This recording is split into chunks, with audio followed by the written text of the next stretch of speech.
Saúdo toda a igreja com a paz do Senhor Jesus. Minha gratidão ao pastor Pedro desta igreja, a Igreja Assembleia de Deus do Ministério Belém, situado na rua Jacinto Sandrin, número 54, Jardim Terra das Paineiras. Eu convido os irmãos para abrirem vossas Bíblias no primeiro livro das Escrituras Sagradas, que se encontra no capítulo 6, no versículo 8, que diz assim: Noé, porém, achou graça aos olhos do Senhor. Estas são as gerações de Noé. Noé era varão justo e reto em suas gerações. Noé andava com Deus. Pode fechar vossas Bíblias. É muito satisfatório nesta noite falarmos do amor de Deus, da palavra do Senhor. Irmãos, nesse tempo que nos foi dado, nós vamos falar um pouquinho da graça de Deus na vida do homem, na época do dilúvio, o homem onde a Bíblia cita a 10ª geração na contagem de Adão. Noé vivia em um tempo difícil, um tempo onde a imaginação do homem eram pensamentos maus, onde a imaginação, aquilo que Deus havia colocado como um privilégio, como um segredo, que era a imaginação, é como você pegasse um papel de folha sulfite e você desenhasse algo, um projeto, usando a sua imaginação que Deus te deu, para que você desenhasse algo que ser humano nenhum na face da terra havia desenhado. Isso é a imaginação, isso é coisa de Deus. Então essa imaginação, nos tempos de Noé, a Bíblia diz que eram pensamentos maus, a prática do povo eram maus. E nesta noite nós vamos ver por que Deus achou graça na vida do homem, e salvando Noé e sua família. Glória a Deus. Nós vamos pegarmos a palavra no início, porque no início da Bíblia não era assim. Quando Deus faz o primeiro homem, que é Adão e Eva, e coloca no jardim, a imaginação era boa, as coisas eram boas, até que o ser humano, ele desobedece a Deus, e ele é retirado desse jardim. Ele tem 4 filhas e 2 filhos, um chamado Caim e outro chamado Abel, e de repente eu vejo nessa família uma destruição, uma catástrofe, algo em que Adão não imaginava, em que um dos seus filhos deixasse a graça de Deus reinar em seu interior, olhando para o seu irmão Abel e sentindo inveja do mesmo, porque a inveja ela mata. Ele observou o seu irmão e queria aquilo que não lhe pertencia, então ele deixa entrar dentro dele uma nuvem negra, algo tenebroso, deixando de adorar o Senhor dos Exércitos. Então, devido a essa inveja, ele mata ali o seu irmão. Então a família perde 2 filhos, um porque morreu e o outro porque fugiu. Caim, ele pega e constitui uma família com pensamentos maus, ensinando a roubar, matar, destruir, o uso da poligamia. Não tinha regra, não tinha caráter, não tinha moral, fazia aquilo que era de conforme aos seus olhos,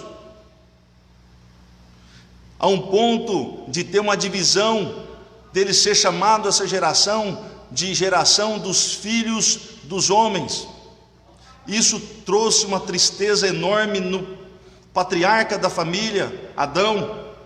Mas quando isso acontece numa família, a Bíblia não relata em nenhum momento Adão reclamando, Adão expressando algo sobre essa situação, e eu vejo Deus entrando com providência nessa família, presenteando Adão e Eva com um filho chamado Sete.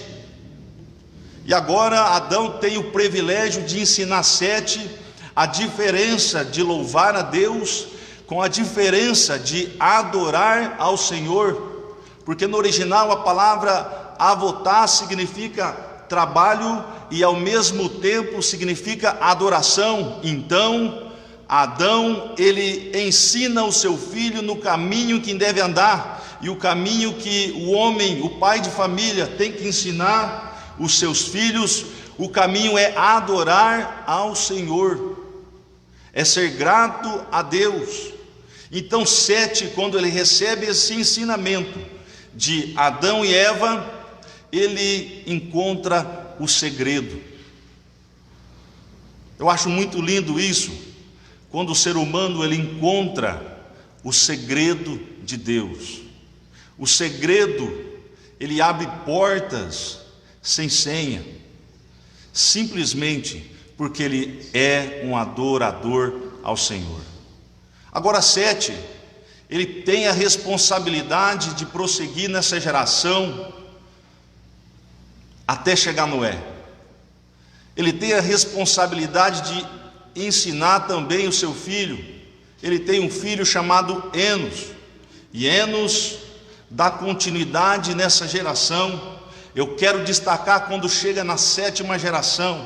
Essa geração, a Bíblia diz que é conhecida como os filhos de Deus, porque a geração de Caim, ela já tinha um nome como os filhos dos homens, porque as mulheres eram bonitas, as mulheres eram formosas, porém elas não tinham caráter, elas não tinham postura de uma mulher de família, não era uma mulher de um homem só, eram mulheres perversas.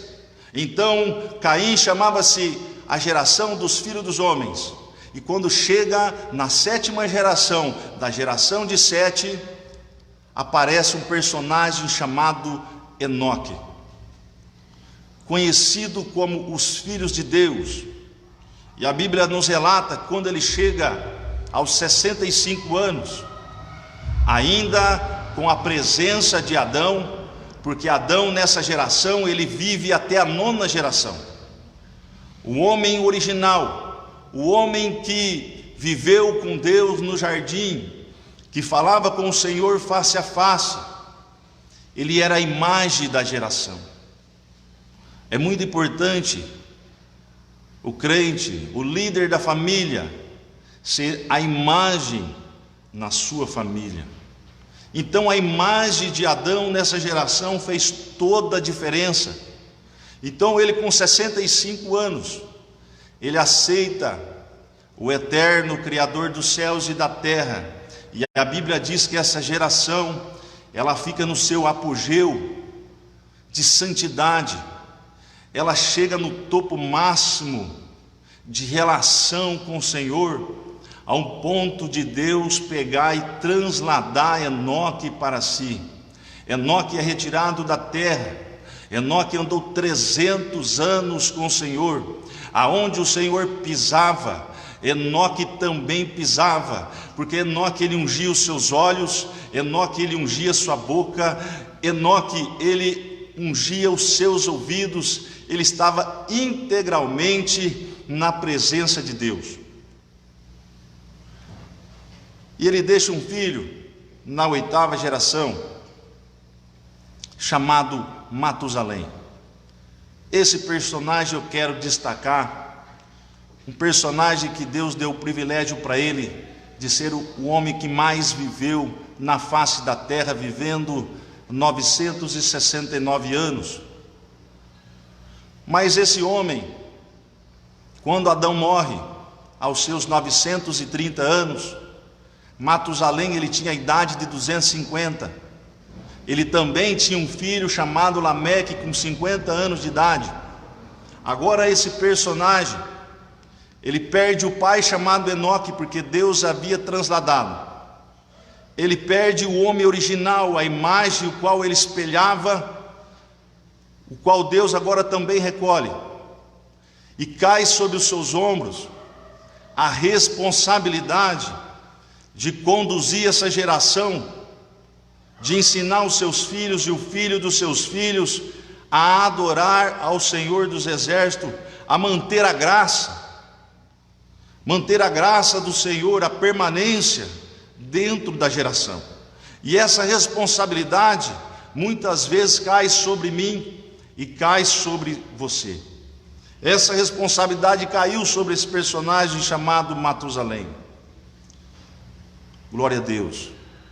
Mas eu fico triste em observar que os seus pensamentos, que eram pensamentos da geração dos adoradores, ele muda os seus pensamentos e as suas práticas foi diferente do aquilo que Deus gostaria que ele fizesse. A Bíblia diz que ele vai ter com as filhas de Caim, ele atravessa a ponte proibida, porque a proibição de Deus era uma só: não se misturarem as gerações, porque Deus queria que a geração de Sete, a geração dos adoradores, que permanecesse somente um homem e somente uma mulher, não era para ter mais mulheres, aleluia. E esse homem agora, ele atravessa a ponte proibida e vai ter com outras mulheres. E muitas vezes nas nossas vidas, vem pensamentos que nós não gostaríamos de pensar, e nós entramos numa conturbação, numa tempestade interna, e a saída é uma só, é a prática. Nós temos que praticar, mesmo contrariando nossos pensamentos. E quando nós fazemos isso, nós praticamos algo que nós sentimos dificuldade de fazer, e nós conseguimos vencer isso. Então nós vencemos nossos pensamentos, e os nossos pensamentos começam a ser os pensamentos do nosso Deus. Foi algo que Matusalém não ensinou seu filho. Lameque, também observando seu pai, um pai que não te deu orientação na prática, ele também segue os caminhos do pai. Agora chega a vez de Noé, a 10ª geração. Adão, o homem original, já havia morrido, o único da geração que não conheceu o homem original, o único da geração que olhou para o seu pai Lameque, um homem que não te deu caráter nenhum, não te deu ensinamento nenhum, não deu postura, não ensinou como era o caminho da adoração ao Senhor. Ele também olha para Matusalém, o seu avô, o causador do desvio dos adoradores para o outro lado. Mas a Bíblia diz que Deus acha graça em Noé, e eu fico assim feliz de ver, porque os olhos do Senhor estavam sobre o coração de Noé. Então os olhos do Senhor estavam sobre toda a humanidade, como uma sonda, como um sonar, pulsando na mais profunda da profundidade da alma do homem. E ali Deus vê que os pensamentos de Noé não eram os pensamentos do seu pai, que os pensamentos de Noé eram bons. Então Deus, ele olha, porque Deus, ele está sempre olhando para o ser humano, vendo todas as coisas. A Bíblia diz que tudo é dele, tudo é por ele, e para ele são todas as coisas. E quando ele olha para o interior de Noé, ele vê graça, aleluia. Sempre lembrando que existe 4 tipos de graça. A graça comum é aquela graça onde Deus deu para toda a humanidade: o sol, a lua, as estrelas, o ar que respiramos, o alimento que alimentamos. Essa é a graça comum. Deus dá para todos. Mas quando se fala da segunda graça, chamada graça salvífica, é a graça salvadora, é aquela graça onde o Senhor, Ele convida toda a humanidade para ser salvo, mas só vai ser salvo aquele que tomar uma decisão, aquele que mudar os seus pensamentos, aquele que praticar mesmo os seus pensamentos não querendo, mas se esforçar e tomar uma decisão. Eu me decido a não pensar mais mal, a não praticar mais o mal, mas a partir de hoje eu aceito a Jesus como meu único e suficiente Salvador. Essa é a graça salvífica. Essa é a graça quando nós olhamos para a cruz do Calvário. Mas aí você diz: eu não sei, eu não entendo a Bíblia do Antigo Testamento, eu não entendo o Novo Testamento. Se você não entende, eu te oriento a você olhar para a cruz. Então olha para a cruz, porque a cruz é o marco do Evangelho, é o centro dos dois livros sagrados. Aleluia. E essa mensagem que Deus colocou no meu coração, para você saber a diferença da graça, o porquê que a graça ela vem na vida do homem, como ser salvo. E quando isso acontece, Deus olha para Noé quando ele completa os seus 480 anos de idade. Ele tem uma família, tem 3 filhos, e Deus observa qual a esposa, de que geração Noé escolheu. Aí eu pego e te falo e te convido a pensar comigo. Muitas vezes, quais são as suas escolhas? Quais são as suas decisões? Mas eu tenho livre-arbítrio, eu faço o que eu quero na minha vida? Sim, mas eu quero te lembrar, para a tristeza de muitos, que a consequência das nossas decisões são nossas. Nós não ficamos livres das consequências. Então Deus vê graça nos pensamentos de Noé, porque ele enxerga toda aquela situação, e ainda ele tem a capacidade, uma decisão própria, pessoal, interpessoal entre ele e Deus, de escolher uma mulher da geração dos adoradores. E quando isso acontece, Deus vê graça nele, e Deus faz um projeto de salvação. Partiu da parte de Deus.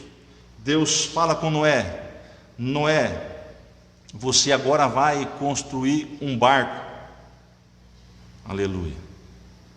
O que me chama a atenção, que eu acho brilhante nessa mensagem, que a teologia ela explica que esse barco foi salvo 45 mil animais. Em nenhum momento Noé ele demonstrou preocupação em salvar os animais. Ele teve só preocupação de fazer aquilo que Deus pediu para ele fazer. Ele constrói a arca, faz uma porta enorme, uma janela bem pequenininha, confiando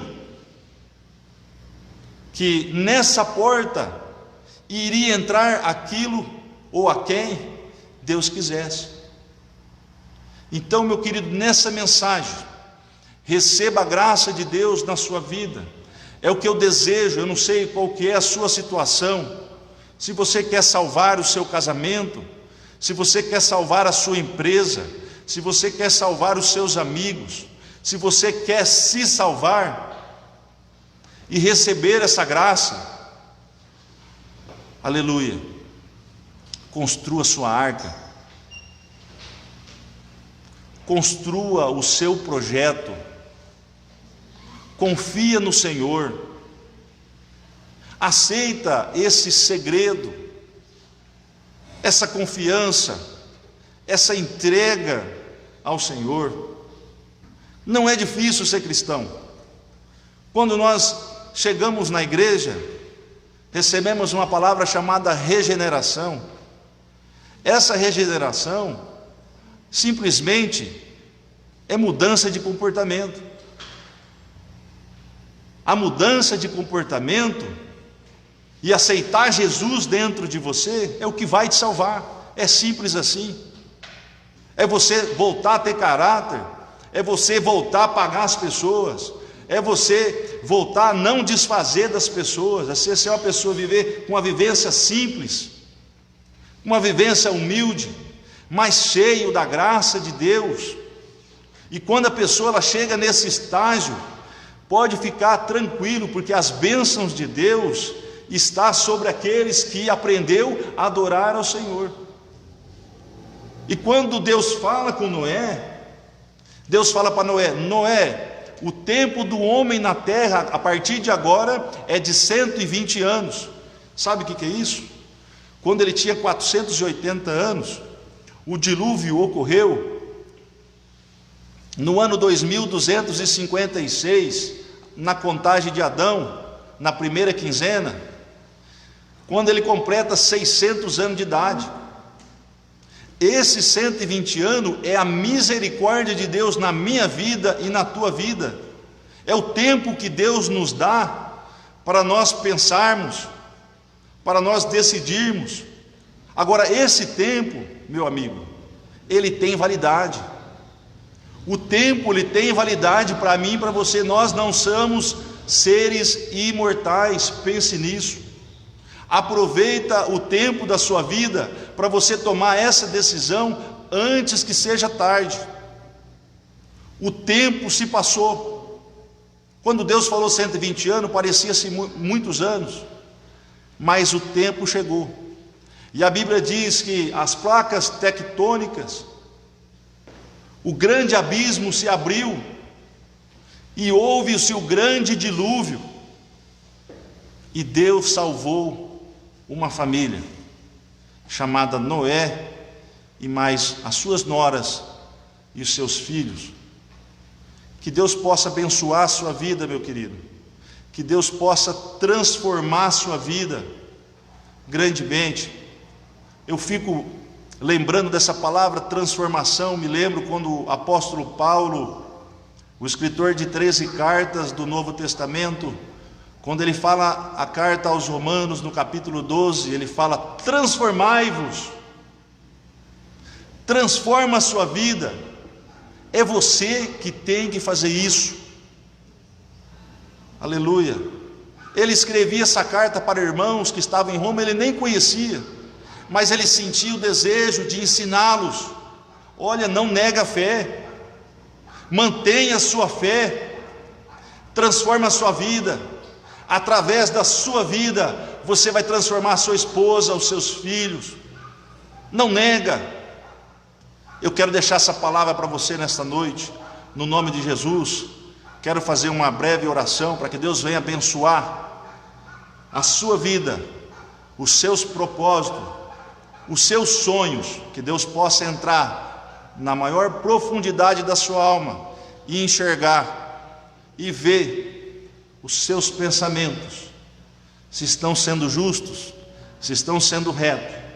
Se você clamar a Deus, você vai se encontrar com Ele e o Senhor vai te salvar. Senhor nosso Deus, Pai querido, visita, Senhor, todos aqueles que estão nos assistindo, nos ouvindo, Senhor, nesta noite. Senhor, entra em cada alma, em cada coração, Senhor. Vê a retidão, leva a sua graça, a graça salvadora, Senhor, para todos aqueles que aceitarem o Teu nome, Jesus, como único e suficiente Salvador. Abençoa as famílias, Senhor.